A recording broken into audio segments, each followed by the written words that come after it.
Salam IT News, jumpa lagi di program berita kami. Hari ini, kami akan informasikan tentang virus komunis Tiongkok pneumonia Wuhan menyebar ke seluruh dunia. Sementara itu, komunis Tiongkok yang mengekspos video palsu untuk mempromosikan apa yang disebutnya sebagai pencapaian dalam memerangi epidemi itu kini terkuak. Pada tanggal 23 Maret, seorang netizen memposting adegan pasien yang keluar dari rumah sakit Wuhan. Dalam video itu, sutradara berkata siap action adegan menangis dan pasien pun langsung menangis haru di bawah sorotan kamera. Mari simak berita selengkapnya.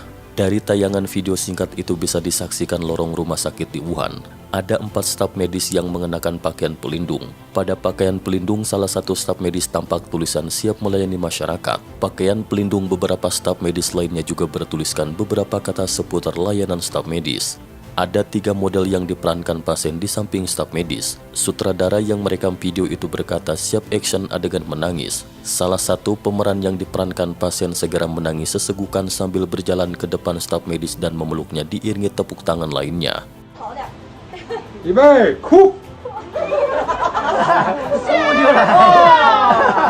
哭就来呀，哭就来呀。恭喜你啊！回去都要好好养病啊！好，来谢谢，早点回家，因为还得隔离3个月。啊，谢谢。 Netizen Niu yang memposting video itu berkomentar, adegan penyelamatan bencana, adegan puji syukur, adegan mengantar ke pemakaman, adegan secara langsung, adegan terapi, hanya adegan kremasi dan kejahatan komunis Tiongkok yang asli. Tang Pai Chiao memposting sejumlah video dari media corong komunis Tiongkok yang direkam di sebuah rumah sakit. Salah satu adegan itu mirip dengan film yang direkam di rumah sakit oleh media komunis Tiongkok. Adegan itu menampilkan seorang model cilik yang menjenguk ayahnya di sebuah rumah sakit melalui jendela kaca yang tertutup. Benar-benar menjijikan, nafsu makan saya hilang setelah melihat adegan itu, tulis netizen. Sulit dipahami mereka yang merekam video itu bisa menjalani hidup seperti itu setiap hari. Seorang cendekiawan Tang Pai Chiao yang mengunggah ulang video itu mengatakan, berhentilah, jangan lagi berbuat jahat, dan tanpa Anda sadari maut sedang mengintai Anda. Keuntungan yang tidak seberapa yang Anda dapatkan dari komunis Tiongkok dengan mengkhianati kepribadian Anda sekarang tak lebih dari harapan semu. Sadarlah wahai para awak media yang membantu komunis Tiongkok melakukan kejahatan. Tang Pai Chiao adalah salah seorang aktivis politik yang melawan Tiongkok dari Provinsi Hunan yang memimpin aksi protes mahasiswa selama gerakan demokrasi tahun 89 silam. Video lain yang dirilis oleh Niu adalah pemandangan staf medis yang mengenakan pakaian pelindung berdansa di rumah sakit. Setelah diunggah ke internet, staf medis yang menari itu pun dicaci maki oleh netizen. Orang-orang ini telah dicuci otak, menyedihkan. Saya tidak melihat peri, tapi melihat sosok iblis sedang menari. Bandit komunis menyamar sebagai perawat, menginjak-injak hati nurani dan biadab. Pada 6 Maret, Televisi Nasional Tiongkok CCTV China Central Television Komunis Tiongkok mengatakan, reporter melakukan wawancara pada tanggal 3 Maret di Chuo Yangtze River Emergency Hospital atau Rumah Sakit Darurat Sungai Yangtze Wuhan. Sebuah video yang direkam CCTV tentang percakapan seorang perawat wanita dengan seorang pasien lansia memicu diskusi sengit para netizen Tiongkok. Ketika dokter bertanya kepada pasien di atas tempat tidur, bagaimana kabarmu hari ini, Pak? Baik, sahutnya. Dokter bertanya lagi, bagaimana dengan tenggorokanmu hari ini, masih sakit? Tidak, jawabnya singkat. Dokter kembali bertanya, bagaimana dengan pernafasanmu, masih terasa sesak? Tak disangka, pasien yang tidak paham sedikit pun tentang dunia medis tertegun sejenak dan ragu-ragu, kemudian balik bertanya kepada dokter. Menurut dokter lebih baik saya bilang pendek atau sesak atau panjang lega. Dokter memberi isyarat, pernapasan saya lancar. Pasien pun segera menjawab, nafas saya lancar dan tidak masalah.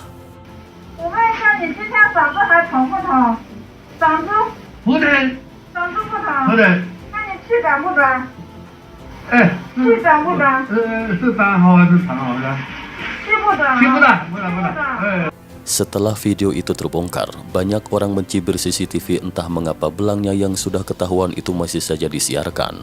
Pasien usia lanjut itu tampak sehat walafiat, sangat responsif dalam menjawab, membuktikan orang tua yang direkrut untuk berakting itu masih sehat secara fisik dan mental. Media komunis Tiongkok dan pihak rumah sakit bekerja sama bersandiwara. Mereka menganggap 1,4 miliar penduduk Tiongkok itu orang-orang yang bodoh. Memangnya kenapa meski terbongkar oleh kalian, berita yang disiarkan besok juga mau tidak mau kalian harus percaya. Untuk memutihkan citra negatif dari rumah sakit kabin persegi seperti kamp konsentrasi, komunis Tiongkok menyuruh pasien untuk tampil di CCTV setelah membuat pernyataan terima kasih kepada komunis Tiongkok. Netizen mendapati bahwa pasien wanita yang berbagi pengalaman kepulangannya dari rumah sakit itu adalah orang yang sama dengan perawat wanita yang pernah mencium pacarnya di kaca isolasi. Radang paru-parunya sembuh tetapi otaknya rusak, cetus si netizen dengan nada mencibir. Tidak hanya itu, berita dari berbagai sumber menyebutkan bahwa komunis Tiongkok juga sedang merekrut mahasiswa di berbagai negara untuk merekam video palsu. Komunis Tiongkok berusaha menggunakan publisitas palsu untuk menebus kemarahan publik yang disebabkan tidak transparannya informasi epidemi yang berimbas pada penyebaran virus global. Pada 22 Maret, sebuah postingan di internet mengatakan media komunis Tiongkok sedang merekrut mahasiswa di Eropa untuk merekam program video. Isinya tentang diskriminasi terhadap orang-orang Tiongkok yang disebabkan oleh virus komunis Tiongkok. Iklan yang menggunakan dua bahasa Mandarin dan Inggris itu secara khusus menekankan si model harus mengangkat plakat sambil menghadap kamera. Waktu pengambilan gambar adalah 2 jam dengan bayaran 60 euro atau sekitar 1,1 juta rupiah. Namun tidak disebutkan negara mana pengambilan gambar itu. Pada pertengahan Maret 2020, media komunis Tiongkok merilis sebuah video di sebuah lingkungan pemukiman yang sepi di Roma. Sayup-sayup terdengar rekaman lagu komunis Tiongkok. Dalam video itu juga tampak seorang pria dan wanita berseru terima kasih Tiongkok dalam bahasa Italia.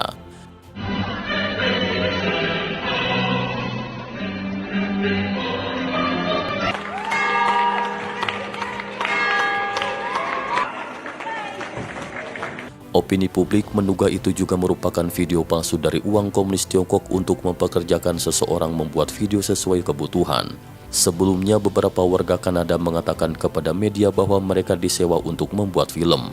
Belakangan diketahui ternyata itu adalah penduduk setempat yang menyamar sebagai pendukung direktur Huawei Meng Wanzhou. Mereka dibayar antara $100 hingga $150 Kanada, sekitar 1,1 juta rupiah hingga 1,7 juta selama 2 jam. Seorang wanita mengatakan dia merasa sangat malu setelah mengetahui fakta itu.